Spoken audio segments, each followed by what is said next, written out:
Welcome to a gentle journey through the hidden stories stitched into the fabric of history, designed to lull you into a peaceful slumber.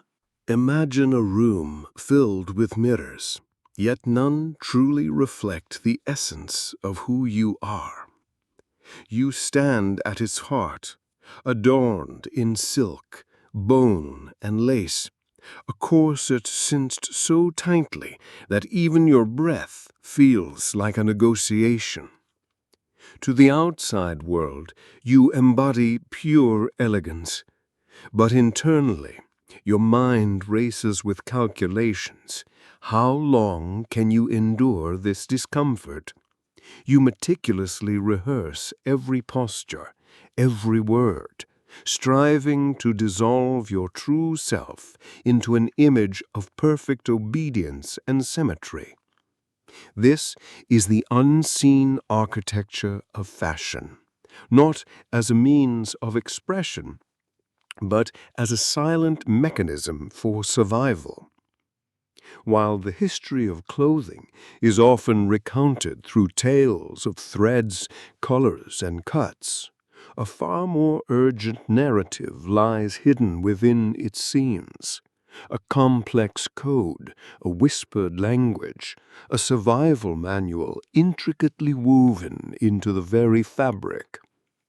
Tonight, we journey beyond fleeting trends to explore the hidden traps, beyond beautiful gowns to dissect the silken prisons they often became.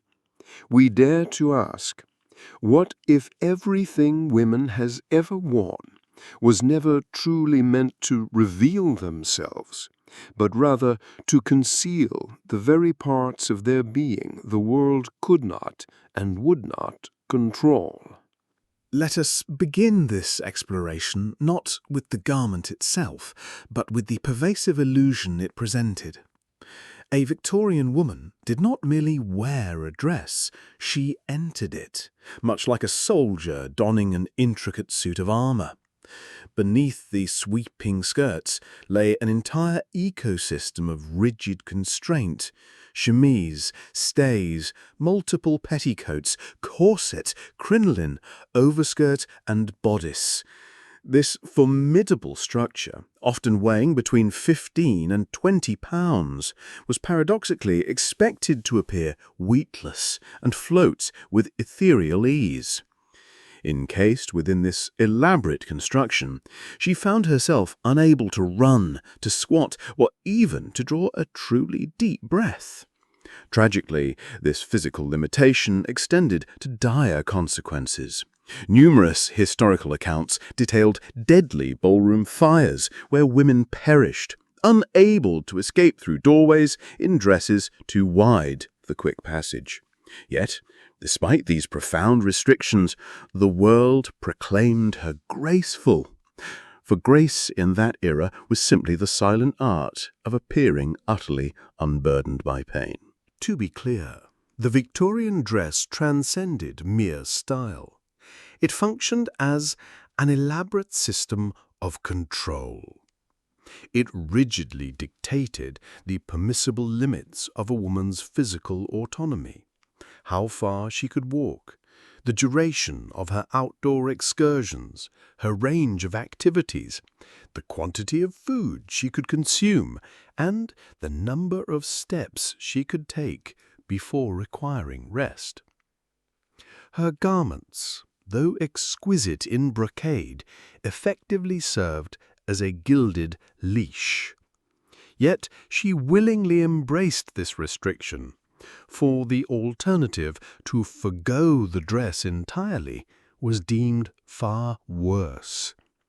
To appear without such attire was to be instantly labelled unladylike, morally questionable, or dangerously independent.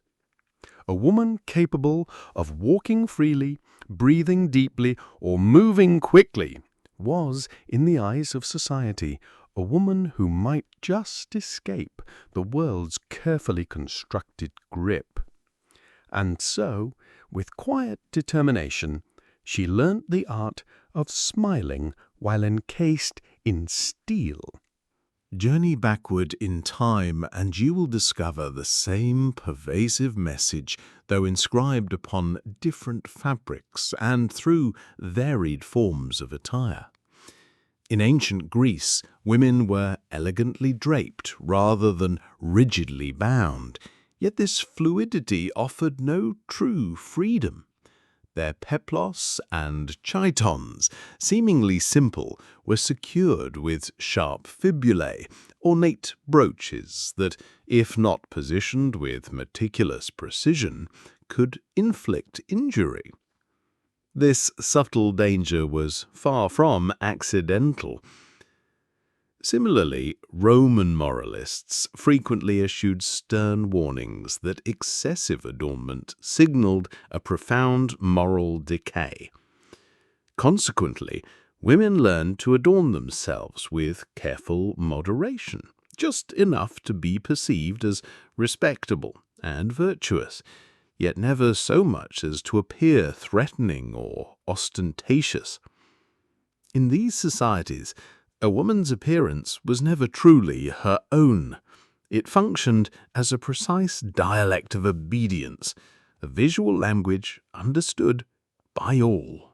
Later, during the opulent Renaissance, Italian noble women donned gowns characterized by rigid bodices and dramatically exaggerated sleeves. These garments were not primarily worn to impress, but rather to communicate an undeniable assertion of class, signaling their distinct separation from the working poor. Their elaborate collars often stretched so wide they subtly dislocated natural necklines, while their voluminous skirts, heavy with rich fabrics, frequently bruised their hips beneath the weight.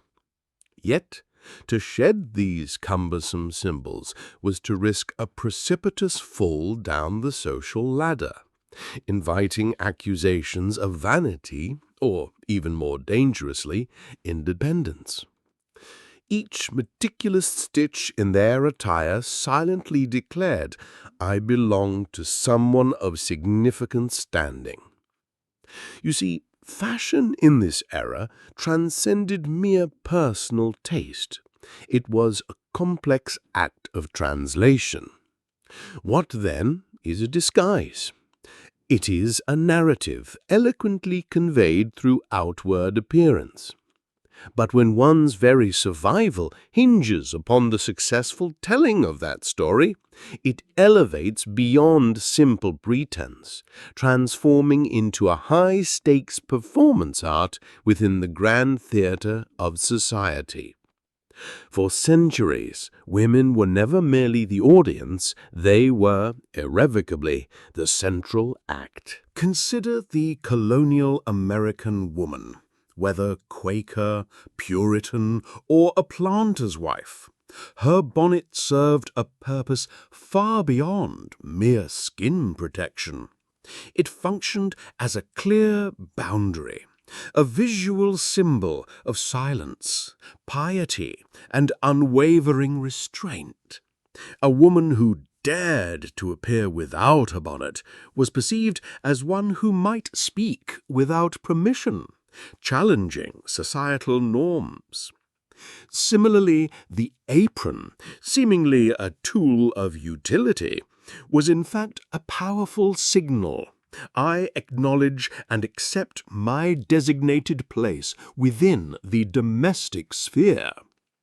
Tragically, even enslaved women, brutally stripped of all autonomy, were often compelled to wear exaggerated forms of dress designed to signal docility and absolute submission to their white enslavers. Ribbons, sashes, and enforced head wraps transformed individuals into dehumanized props. Furthermore, in the aftermath of emancipation, when black women chose to dress with dignity and refinement, they frequently faced violent attacks. This stark reality underscores that fashion, within this fraught historical context, was never about mere vanity. It was unequivocally a profoundly political act. Let's return to corset, not merely as a historical garment, but as a profound philosophical statement. The corset, in its very essence, dictates, shape yourself to conform to this world's demands, never the reverse. And the world, ever shifting in its expectations, conveniently never ceases to redefine those demands.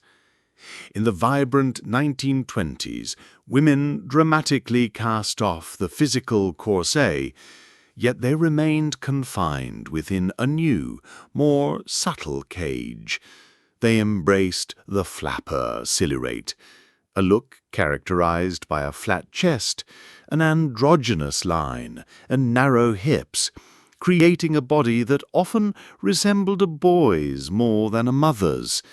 This transformation was indeed a revolution, a breaking from Victorian strictures, but it was simultaneously a new uniform, a fresh iteration of the same underlying command, albeit in a different form. Disguise the very part of yourself that society fears. Then, in the 1950s, a striking reversal occurred. Suddenly, the hourglass silhouette made a powerful comeback, characterized by full hips and dramatically cinched waists.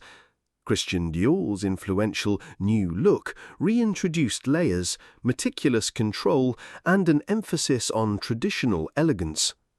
Women received a clear societal directive: you are finally free from the deprivations of war, now return to your role of being beautiful. Later, as second-wave feminism surged in the 1960s and 70s, the world of fashion found itself sharply divided.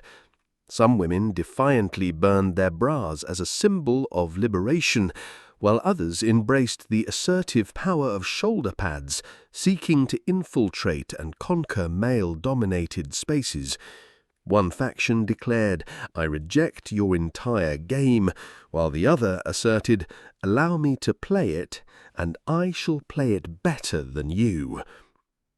Both, in their distinct ways, were forms of armor, and both inevitably faced societal backlash and punishment. But what occurs when the disguise functions with such seamless perfection that a woman begins to forget she is performing at all? Modernity has intricately trained women to meticulously curate every facet of their appearance, compelling them to visually construct themselves daily, often through digital means. We readily embrace yoga pants that lift, bras that sculpt, digital filters that slim, and heels that elongate. We label this phenomenon empowerment, yet at times this empowerment bears a suspicious resemblance to merely new packaging. It remains, at its core, a form of corset, only now crafted from compression fabrics and disseminated through hashtags. Furthermore, instead of a singular male gaze, we now contend with millions of eyes, for the era of surveillance has not ended. It has simply evolved, becoming invisible, ubiquitous, and validated by social media likes. There is a profound reason why the average woman today experiences unprecedented pressure to conform to specific aesthetic standards, because she exists in a state of perpetual observation, constantly auditioning in an endless performance that never truly concludes. Fashion, we are frequently assured, is a realm of pure enjoyment and self-expression, and indeed it can be. However, for countless women throughout history, it was never a matter of personal choice. It functioned as a vital form of currency, a perilous social exchange. To wear the wrong attire could, in extreme cases, lead to death. Witches, for instance, were often condemned based on their perceived sartorial transgressions, dressing too brightly, too plainly, or too strangely. Widows were bound by strict mourning protocols, black for a full year, followed by lavender. To introduce colour too soon was to be labelled heartless. To forgo mourning entirely was to be deemed unnatural. Furthermore, a hemline deemed too short branded one a flirt, while one considered too long implied repression. Makeup too dark suggested danger, yet wearing one at all conveyed dullness. In essence, no matter what a woman chose to wear, she was in some way deemed incorrect. And precisely that was the insidious objective: to perpetually keep her guessing, to compel her to keep spending, and, most cruelly, to keep her apologizing simply for daring to be seen. And yet, amidst this relentless scrutiny and constraint, women consistently adapted, translated, and transformed. They ingeniously wove subtle signals into every sleeve and every fold of their garments, creating intricate, unspoken codes among themselves. They mastered the art of wearing lipstick that outwardly screamed yes, while inwardly conveying no. They learned to tie scarves in ways that whispered silent alliances, and to position a brooch at just the right tilt to declare unspoken solidarity. Even in the most dire circumstances, fashion unexpectedly blossomed into a powerful form of resistance. Consider, for instance, the brave women of the French Resistance who ingeniously concealed firearms within purses artfully designed to resemble innocent picnic baskets. Recall enslaved women who meticulously braided precious seeds and vital maps into their intricate hairstyles, carrying hope for freedom. Remember the suffragettes who, with deliberate intent, adopted white as their uniform, ensuring they could not be easily dismissed or caricatured as wild and unruly. In these profound acts, fashion transcended mere adornment, becoming a potent tool of protest, a quiet act of subversion, and ultimately a powerful means of survival. During the tumultuous years of World War II, severe clothing rationing compelled women to embrace an era of sewing, mending, and repeated wear, where practicality reigned supreme over fleeting trends. However, with the cessation of hostilities, this era of utilitarianism abruptly ended. The 1950s ushered in a dramatic return to constriction, almost with a vengeance. Christian Dior's celebrated new look, far from being truly novel, represented a profound regression. It issued an implicit command that women should retreat back into the domestic sphere, don their gloves once more, meticulously cinch their waists, and reclaim their role as beautiful, decorative figures, primarily because the men had returned home from the war. And yet, even amidst the enforced femininity of the post-war era, the subtle seeds of rebellion had already been firmly planted. The emergence of the miniskirt, for instance, was far from an accidental trend.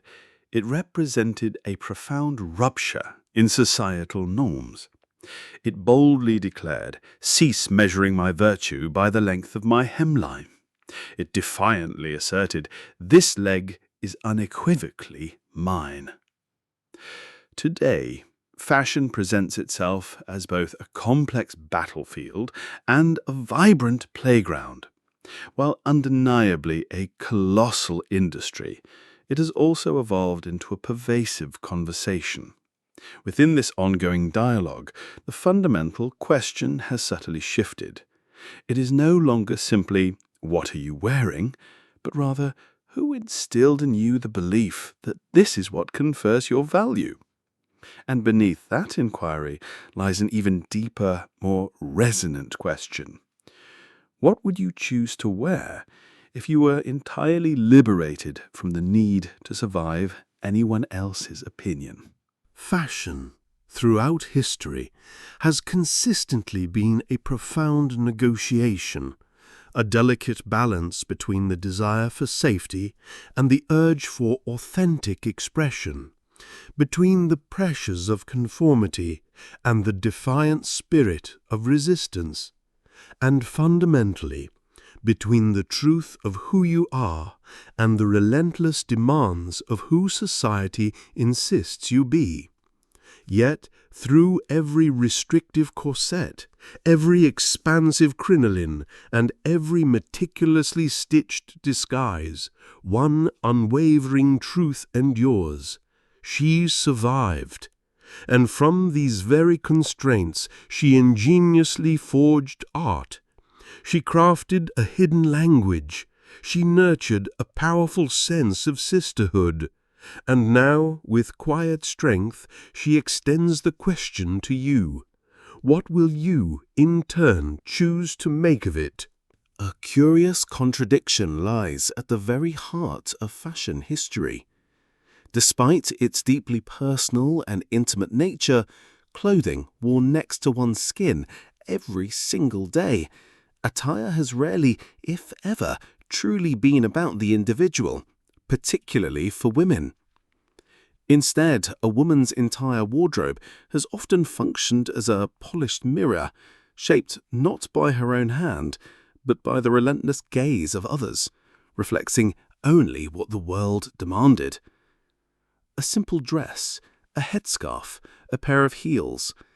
They may appear as mere fabric and form, yet for women across centuries they have served more profoundly as permission slips, subtle signals conveying, "I comprehend the rules, I am playing my designated part, please allow me to pass." Let us now consider veils, not solely as symbols of oppression or modesty, but as potent tools of message-making. In ancient Mesopotamia, for instance, veils were legally reserved exclusively for elite women. Prostitutes were strictly forbidden from wearing them. If a woman of lower social standing was discovered veiled, she faced legal punishment. The veil in this specific historical context was not primarily about religious adherence. It was a powerful indicator of class, a declaration of visibility. To be granted the privilege of covering oneself was to be acknowledged as someone deemed worthy of protection and respect. Centuries later, the veil re-emerged with renewed significance, this time predominantly within religious contexts across Christianity, Judaism, and Islam. While the fabrics differed and the specific meanings varied, an underlying truth remained constant. The veil was never solely intended to conceal, but rather to powerfully declare. A married woman might wear it, as might a virgin, a mourning widow, or even a mystic, and in each instance the woman was not disappearing behind the fabric. She was in fact speaking. She was articulating a profound statement, saying, "This is the deliberate manner in which I navigate the world. Do not mistakenly interpret my silence as an absence of presence. I am undeniably here. I am simply not yours to claim or possess." Now let us step into the austere environment of the courtroom, a setting rarely associated with the intricacies of fashion. Yet consider the famous female trials that punctuate history. Joan of Arc, accused of heresy, was ultimately burnt at the stake, in part for the profound transgression of wearing men's clothing. Her very armor, a literal means of protection in battle, was weaponized as damning evidence against her, as if the garments themselves possessed criminal intent. Decades later, in 1969, Angela Davis entered her trial. Her afro, a powerful, defiant statement that instantly became a political icon. She required no words to deliver a message. Her very presence, her appearance, was the message itself. In every epoch, women have found themselves standing accused not merely for their deeds, but for the precise manner in which they dressed while committing them. For a woman, appearance has historically served as admissible evidence of her character. Yet survival does not always manifest as overt rebellion. Sometimes it takes the subtle form of compliance, much like a razor blade meticulously hidden within a hem. Consider the women of the early 20th century. Immigrants arriving in New York, often fleeing the devastations of war, famine, and colonization. Many arrived with little more than the clothes on their backs, yet they understood intimately that their attire could determine the crucial difference between securing employment and being tragically left behind. Consequently, they adapted with remarkable ingenuity, learning to mimic prevailing middle-class fashions. They adjusted their hemlines, acquired blouses with fashionable puffed sleeves, and donned hats, even if it was the only one they possessed.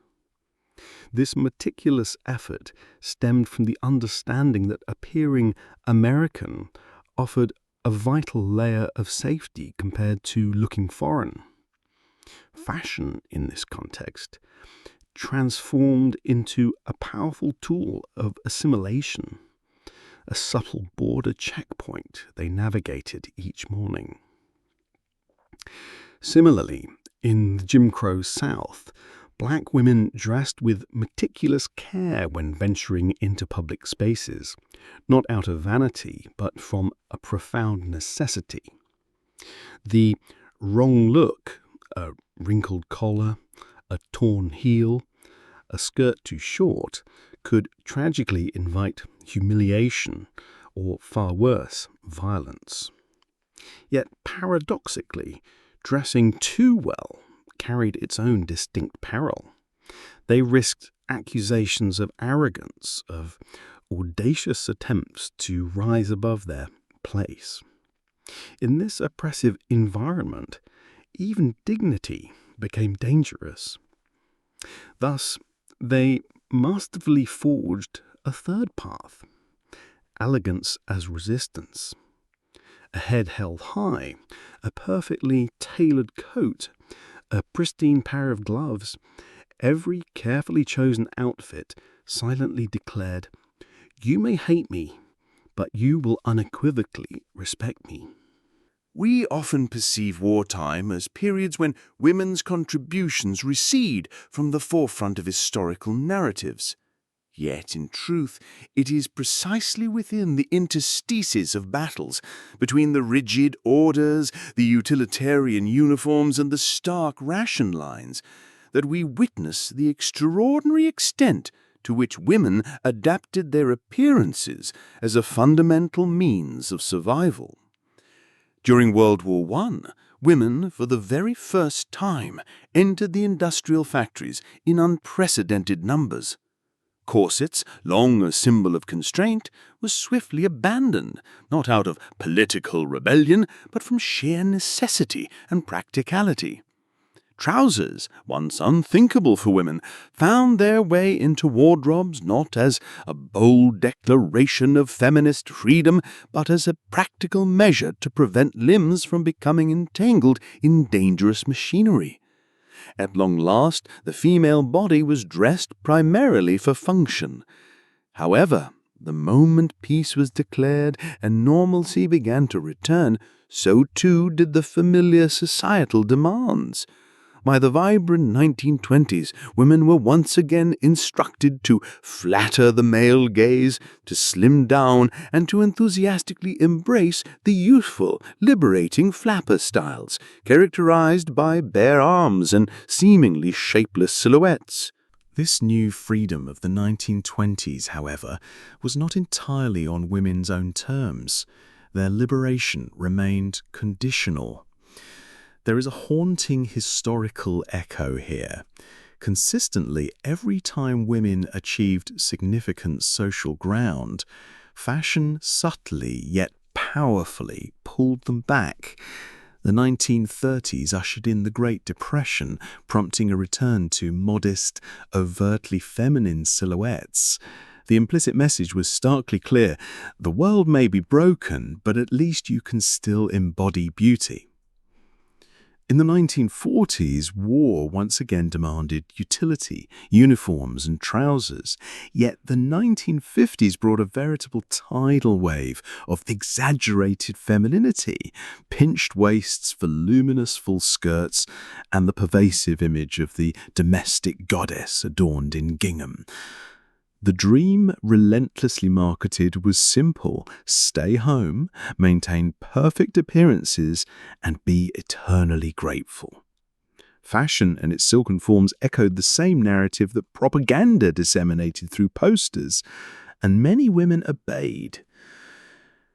Yet some chose to rebel in quiet, subtle ways. They shortened their hemlines when no one observed, unbuttoned one extra button, and defiantly dyed their lips a vibrant fire red, not for the male gaze, but purely for themselves.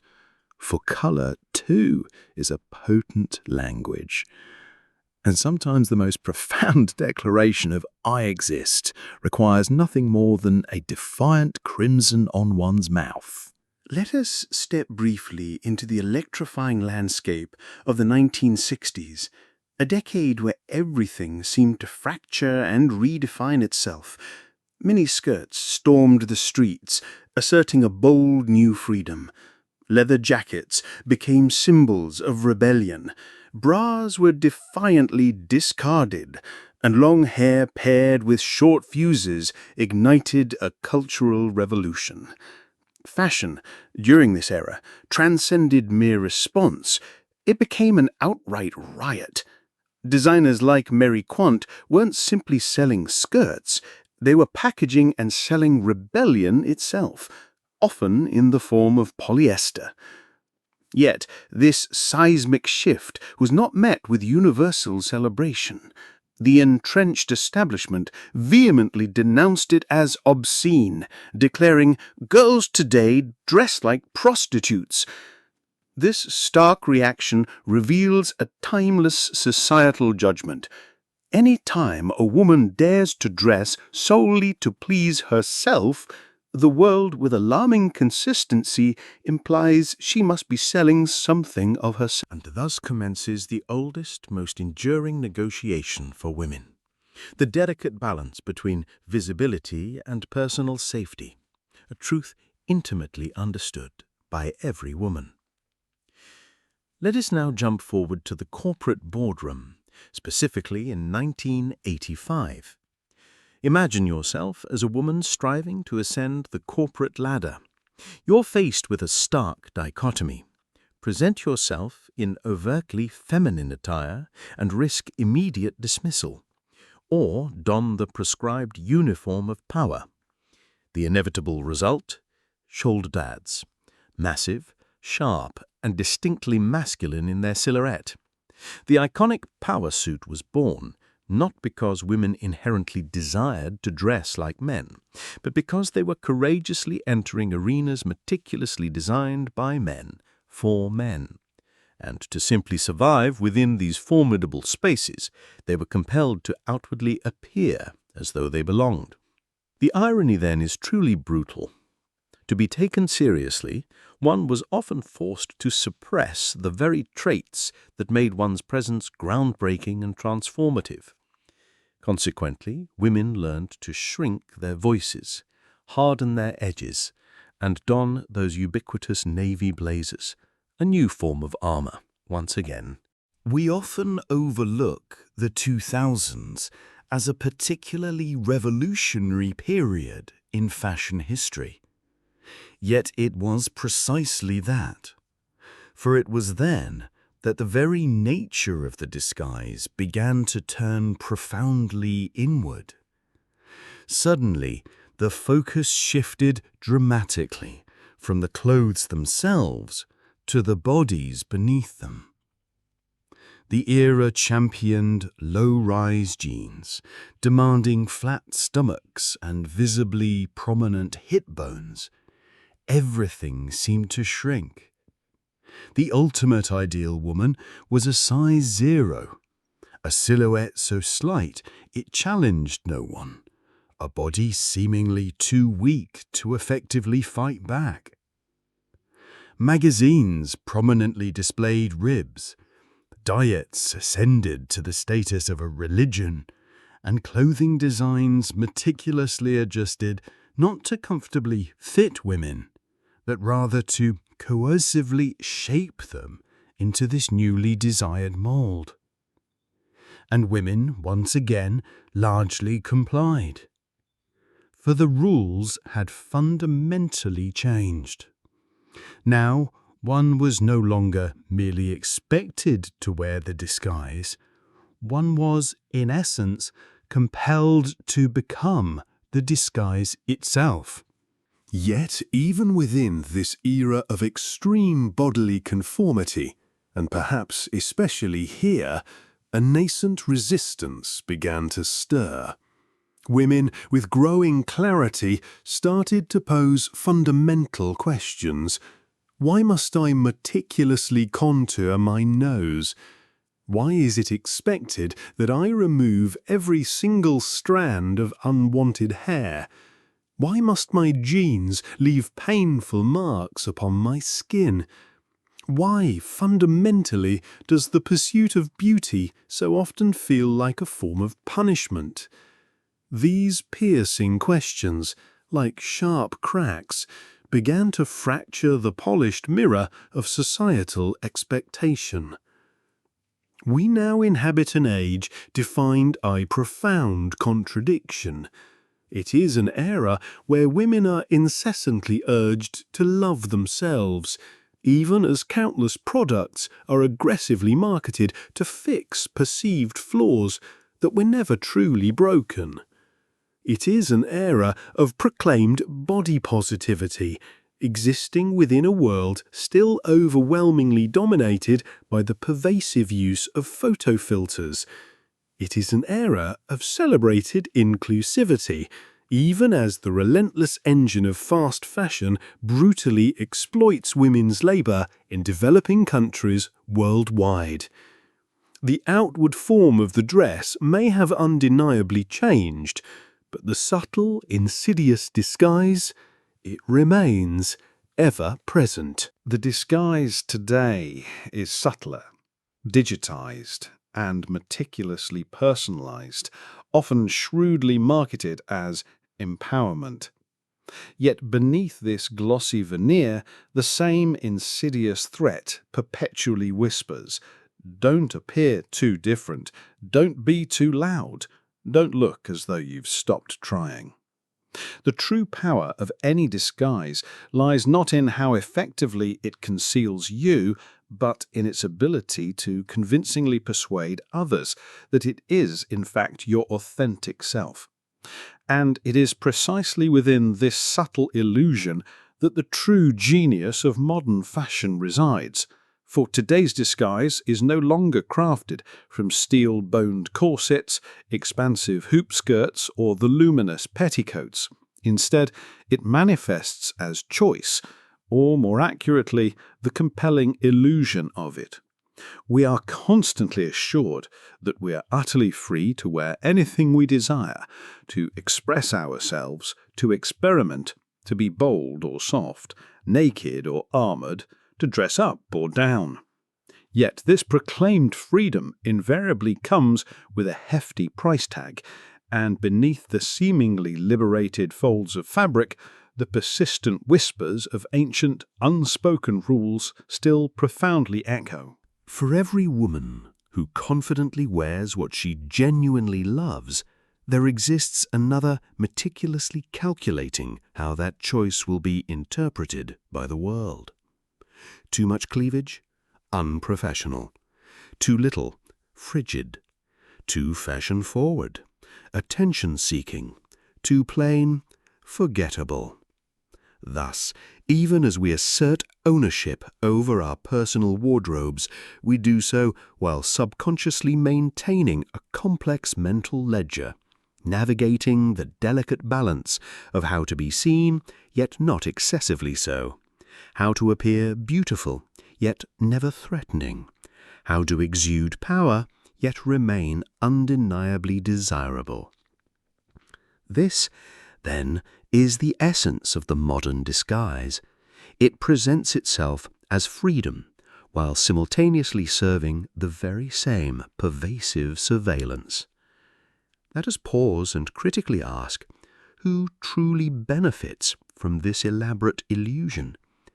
Entire industries, multi-billion-dollar empires, are meticulously constructed upon the cultivated insecurity of women. Fashion, beauty, fitness, cosmetic surgery, and the vast wellness industry all relentlessly peddle the same quiet, insidious lie. You are almost there, almost enough, just one more purchase away. The language has subtly evolved. They no longer explicitly declare you're ugly. Instead, they cunningly assert, you deserve to feel beautiful. Yet the ultimate outcome remains identical, a lifelong subscription to an ever-shifting goalpost that perpetually moves with each passing decade. And women, tragically, learn to internalize this external gaze, to police themselves, and ultimately to self-disguise. Yet within this intricate web of expectation and societal pressure, some women have courageously transformed the very mask they were compelled to wear into a defiant mirror. They have wielded fashion as a powerful tool to reflect the world back upon itself, often in ways that are distorted, brilliantly provocative, and deeply challenging. Consider the transformative art of drag queens who queer fashion through masterful exaggeration and sharp satire. Recall artists like Lee Bowery who elevated clothing into grotesque living sculptures, vehemently proclaiming that identity itself is an ongoing performance. Think of the profound act of black women reclaiming their natural hair in professional and social spaces that once actively banned its expression. Envision indigenous designers meticulously weaving ancestral stories and cultural heritage into modern cuts, effectively uncolonizing fabric and reclaiming narrative. Consider disabled women, powerfully demanding clothing that honors both impeccable style and essential function, unequivocally insisting that true beauty requires neither rigid symmetry nor enforced silence. These aren't mere costumes.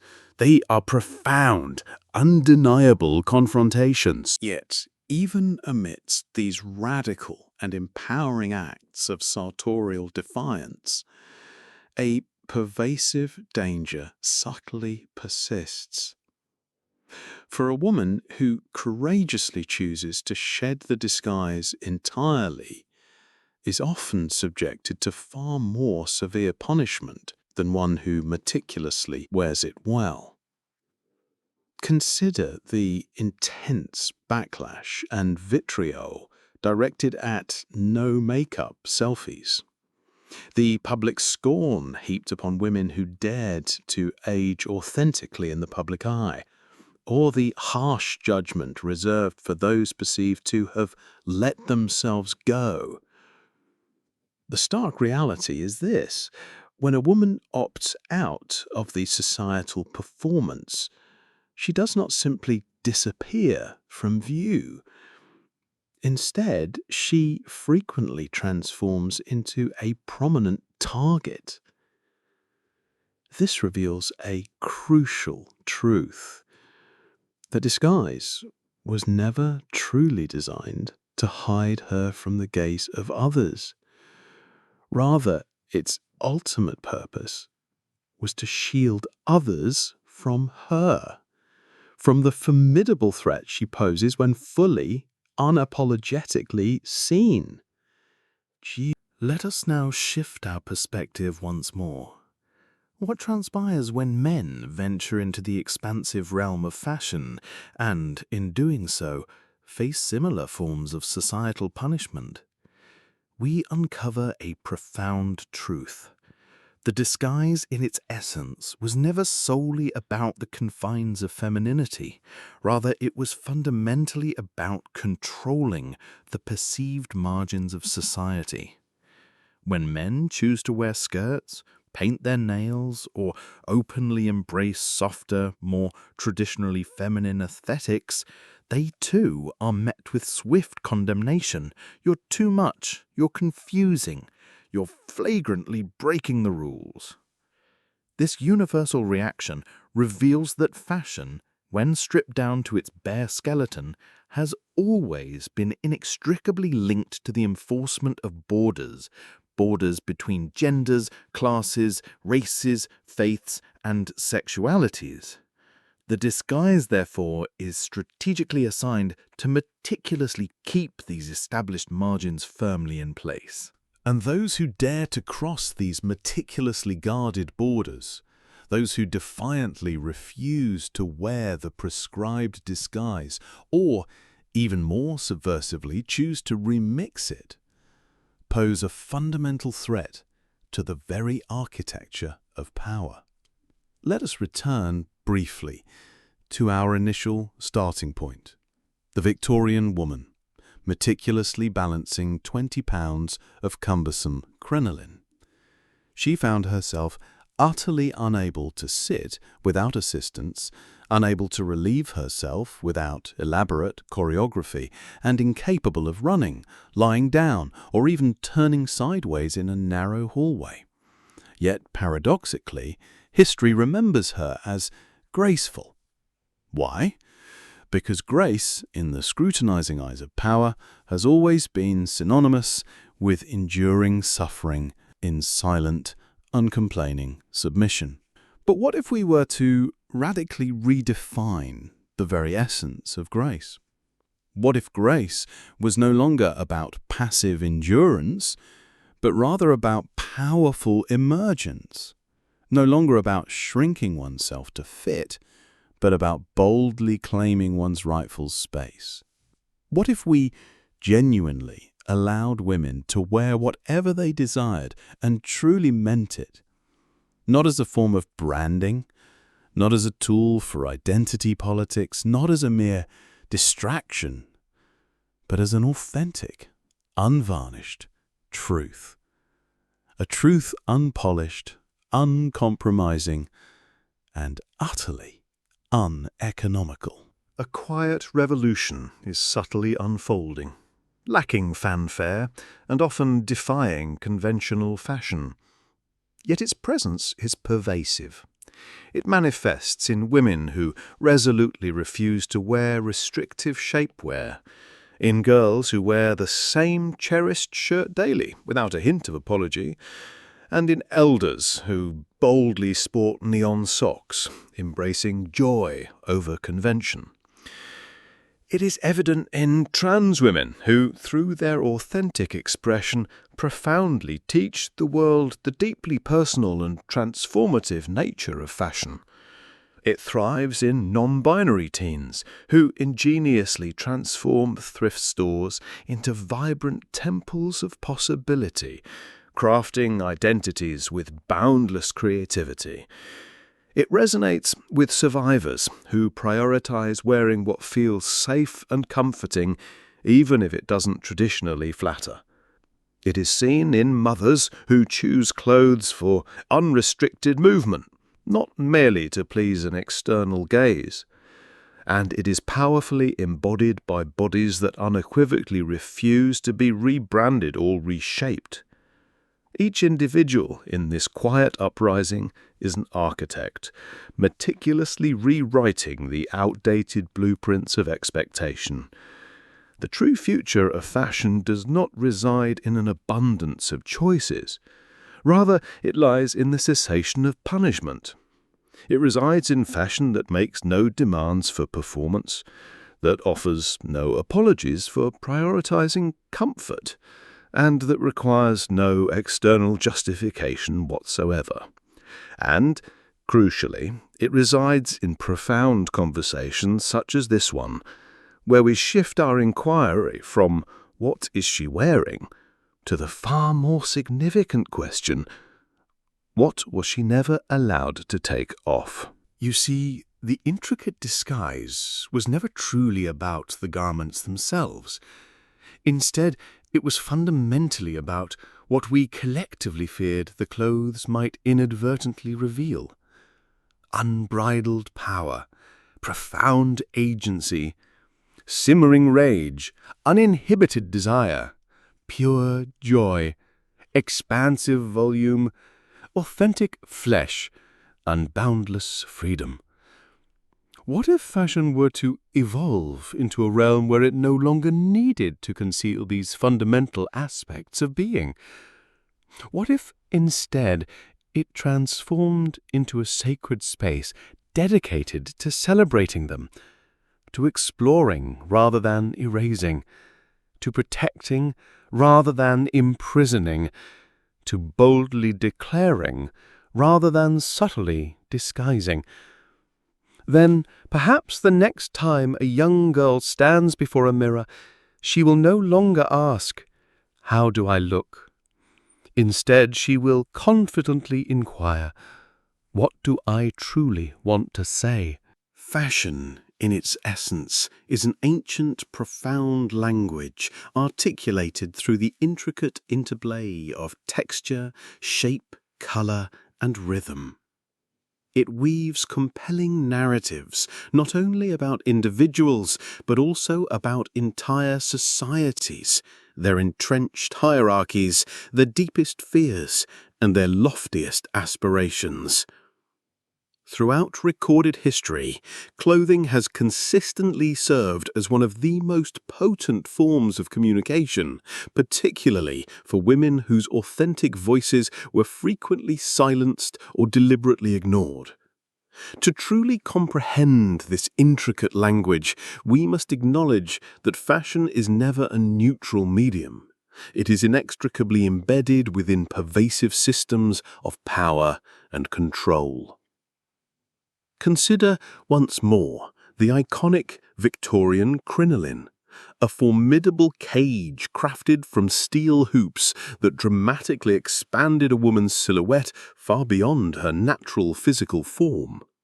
This garment was never merely about fleeting style or conventional beauty. It was a powerful, undeniable statement about space, about the claiming and meticulous control of both physical and social territory.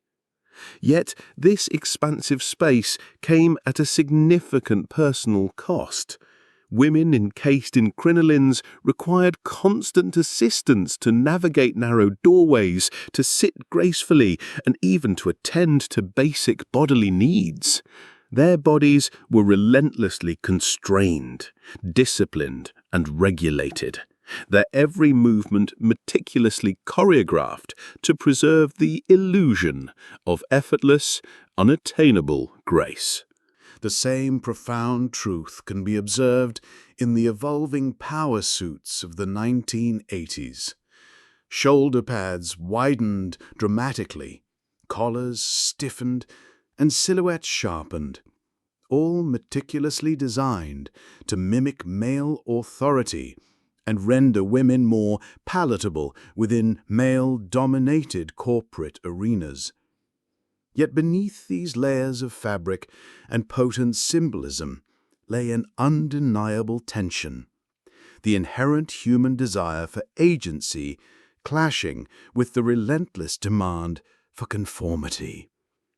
When women consciously adopt these fashions, they engage in a daily, intricate negotiation of their very identity, sometimes boldly pushing established boundaries, and at other times strategically pulling back to ensure their survival within the system. Fast forward to the present day, where the compelling illusion of fashion freedom coexists uneasily with novel forms of surveillance and ever-present expectation. Social media platforms relentlessly broadcast every chosen outfit to countless observers, effectively transforming personal clothing choices into performative acts intended for mass consumption and immediate judgment. Despite an apparent increase in sartorial choice, many women report feeling perpetually trapped, caught in relentless cycles of consumption and intense self-scrutiny that eerily echo past patterns of constraint, only now manifesting in new, pervasive digital forms. Yet beneath these pervasive pressures, profound opportunities for subversion and boundless creativity persistently emerge.